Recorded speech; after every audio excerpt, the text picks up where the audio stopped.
Qu'est-ce que l'intelligence artificielle? Il y a une réponse simple, c'est des ordinateurs intelligents. C'est fabriquer de l'intelligence qui ne vient pas de la nature, mais designée par des êtres humains.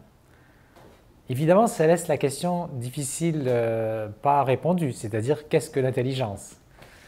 Et là-dessus, il y a des avis divergents, mais dans ma communauté, on réfléchit à l'intelligence en termes de prendre des bonnes décisions. Parce que ça, c'est quelque chose de concret qu'on peut mesurer dans différents contextes. On donne une tâche à un enfant ou à une machine et on regarde si les bonnes réponses sont données, combien de fois, etc.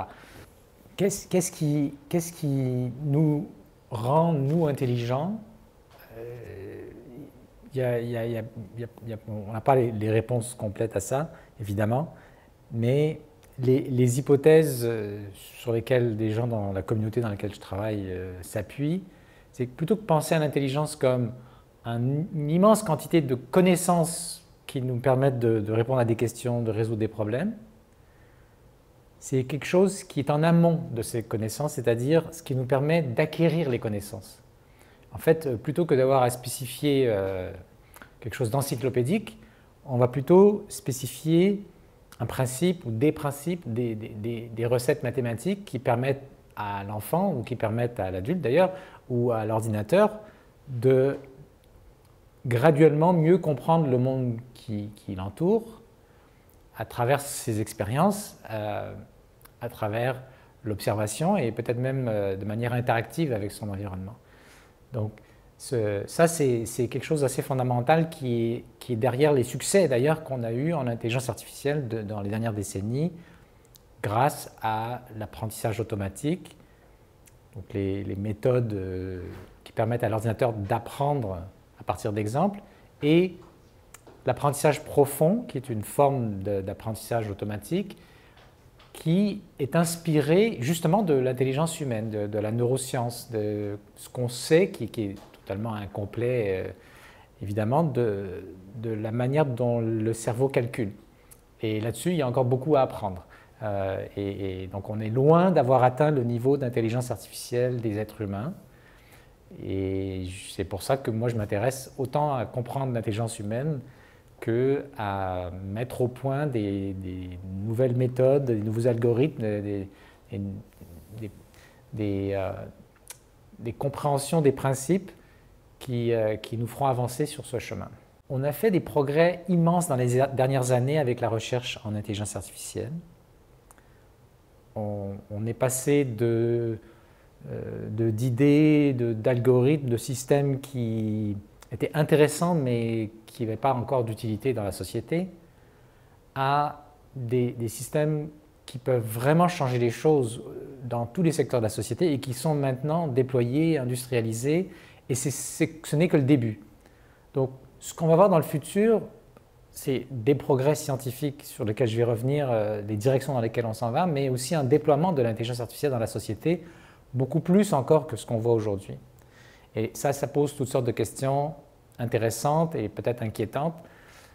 Je pense que la société doit s'adapter à ces changements-là. C'est des technologies qui sont puissantes, qui vont l'être encore plus dans le futur, et on doit s'assurer d'être prêt à mettre entre les mains des gens des outils qui pourraient être utilisés pour sauver des vies, pour mieux éduquer, pour mieux comprendre dans toutes les sciences, mais aussi qui pourraient servir de manière destructive, que ce soit dans le militaire ou dans le contrôle des esprits, etc.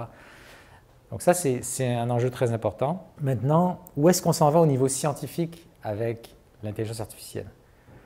Évidemment, chaque chercheur a son idée là-dessus, et c'est très bien parce que la recherche est une exploration, mais mon idée là-dessus, personnelle et que je partage quand même avec un certain nombre d'autres, c'est que on a réussi à donner à l'ordinateur certaines des capacités cognitives de l'humain, de certains animaux, dans le domaine, on pourrait dire, de l'intuition, c'est-à-dire de choses qu'on ne sait pas expliquer verbalement, mais qu'avec la pratique, on peut devenir très bon à faire.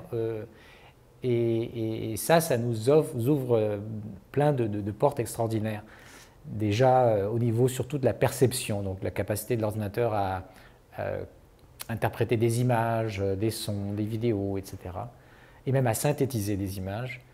Mais il nous manque des choses. La capacité de l'humain qu'on retrouve dans son raisonnement, dans son imagination, dans sa capacité à concevoir des choses qui n'existent pas, un roman de science-fiction, etc. C'est quelque chose qu'on ne sait pas encore vraiment faire, et c'est important pour rendre les systèmes d'intelligence artificielle robustes, capables de faire face à des situations complètement nouvelles. Donc, aujourd'hui, les systèmes qui sont déployés sont beaucoup plus robustes que ceux qui existaient il y a 10 ou 20 ou 30 ans, mais encore beaucoup moins que l'être humain qui peut déménager dans un autre pays et puis faire face à cette nouveauté, réfléchir à des solutions.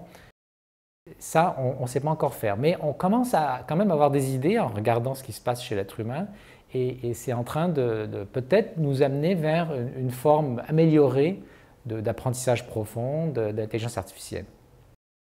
Par ailleurs, l'intelligence artificielle, qui traditionnellement était centrée sur disons, une analyse statique des données, c'est-à-dire voilà, on observe beaucoup d'images, on sait quelles sont les catégories des objets dans ces images, et on construit un système qui catégorise le contenu des images.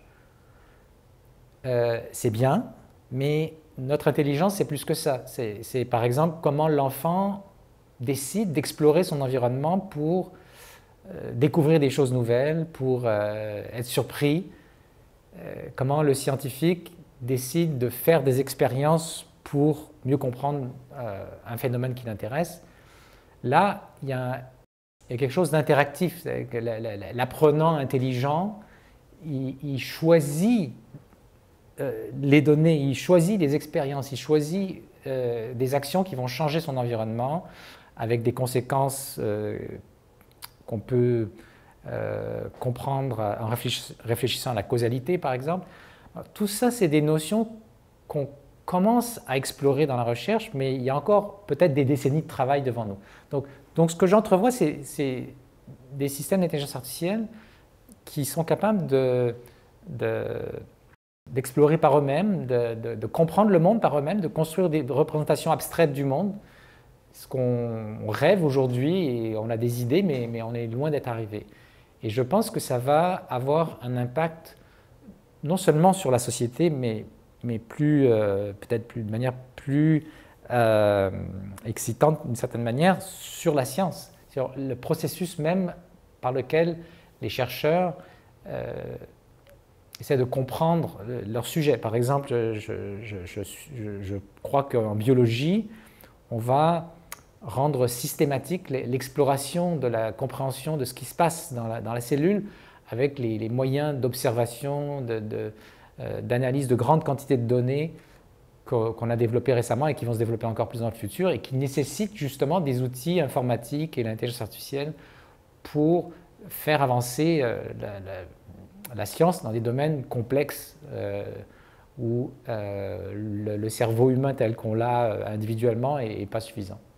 Donc vraiment, j'entrevois un monde extraordinairement meilleur et une meilleure compréhension du monde grâce à l'intelligence artificielle, mais aussi des dangers si on ne fait pas attention et si on ne change pas collectivement vers une société beaucoup plus généreuse, beaucoup plus sage, capable de se donner des normes sociales et d'éviter les dérapages qui vont être peut-être trop faciles avec des outils puissants qui sont en train d'être déployés.